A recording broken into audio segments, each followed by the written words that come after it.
What kind of man are you becoming? Not the man you talk about becoming. Not the man in your head who wakes up at 5, trains hard, builds an empire, and never complains. The actual man. The one who hit snooze this morning. The one who scrolled his phone for 40 minutes before doing anything that mattered. The one who said tomorrow again, every single day. You are either becoming that man or you are becoming someone weaker than you were yesterday. There is no neutral. There is no pause button on character. You are building or you are eroding. And most men never even notice which one is happening because the erosion is silent.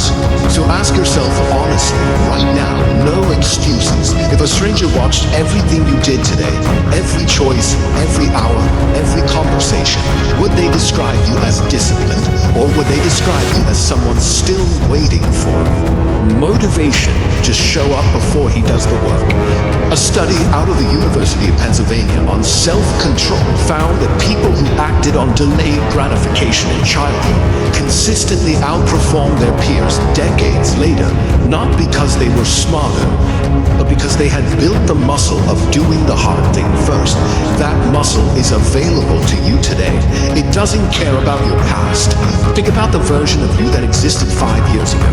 Would you recognize the man you are today? Or would you be disappointed that so little has changed underneath the surface? That question alone should be uncomfortable enough to move you. Most men never ask themselves this question because the answer scares them. They'd rather stay busy with distractions than sit still long enough to measure the actual gap between who they are and who they claim they're becoming. You don't need permission to close that gap. You don't need the perfect circumstances. You need to start being honest today about exactly where you stand and then decide you're no longer willing to stay there. Being that man is not about muscles, it's not about the car you drive or the money in your account. All those things can follow. Being that man is about the standard you refuse to drop below, even when nobody is watching. Especially when nobody is watching. Elon Musk did not build Tesla or SpaceX by waiting for the perfect conditions.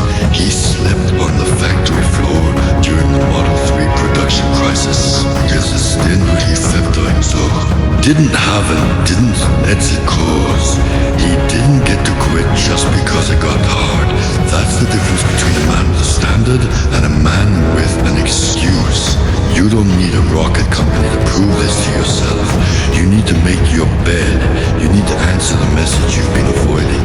You need to go to the gym on the day you don't feel like it, because that's the only day it actually counts. Anyone can train, I feel good.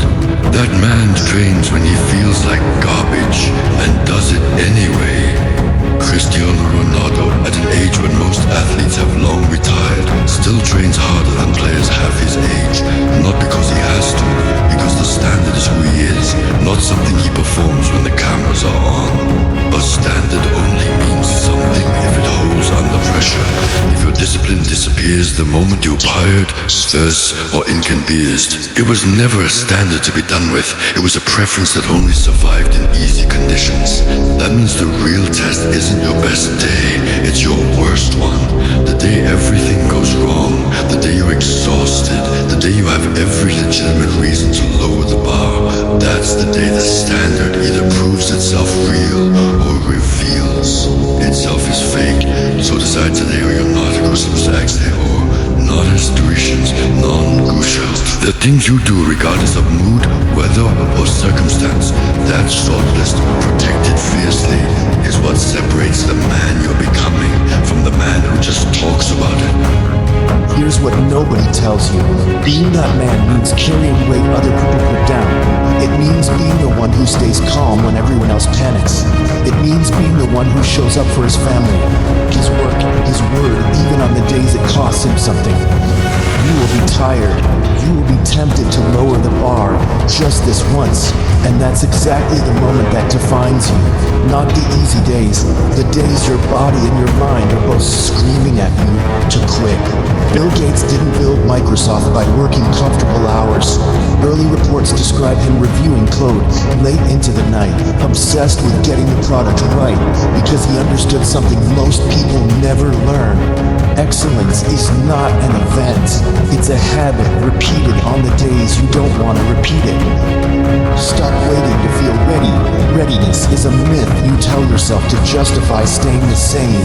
The man you want to become is built in the exact moments you are avoiding right now. Carrying weight is not glamorous. Nobody claps for the man who quietly pays the bills, shows up to every practice, and keeps his word when it would be easier to break it.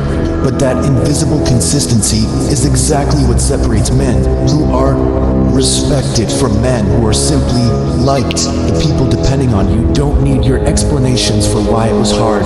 They need your presence, your reliability, your follow-through. Every time you deliver on that, despite the difficulty, you're building a reputation that outlasts any single bad day. And when the weight feels unbearable, remember this: the heaviest loads build the strongest backs. The very pressure you're trying to escape is the exact thing shaping you into someone capable of carrying even more later. So here it is right now, today. Stop talking about the man you're going to be and start acting like him for the next 24 hours. Not next month, not Monday. Now, get up when the alarm goes off for the first time. Do the task you've been putting off. Speak to the people in your life the way a man who respects himself speaks. With honesty, not excuses. Train your body like it owes to be a debt, because it does. Every excuse you make today is a vote for the version of you that stays exactly where he is. Every hard choice you make is a vote for the man you actually want to become. You don't get to wish your way there. You earn it, one uncomfortable decision at a time. The world does not need another man who talks about greatness. It needs men who quietly do the work while everyone else is still asleep, still scrolling, still waiting. Be that man. Not tomorrow. Starting the second descent. There's no dramatic transformation waiting around the corner. There's only this decision right now, followed by the next one and the one after that. Momentum is built from repetition, not from a single moment of inspiration that fades by tomorrow morning. Look at the people in your life who actually respect you. It's not because of what you said you do. It's because of what you consistently did, especially when it was inconvenient. That respect is available to you starting today, but only through action, never through intention alone. So close this out with a decision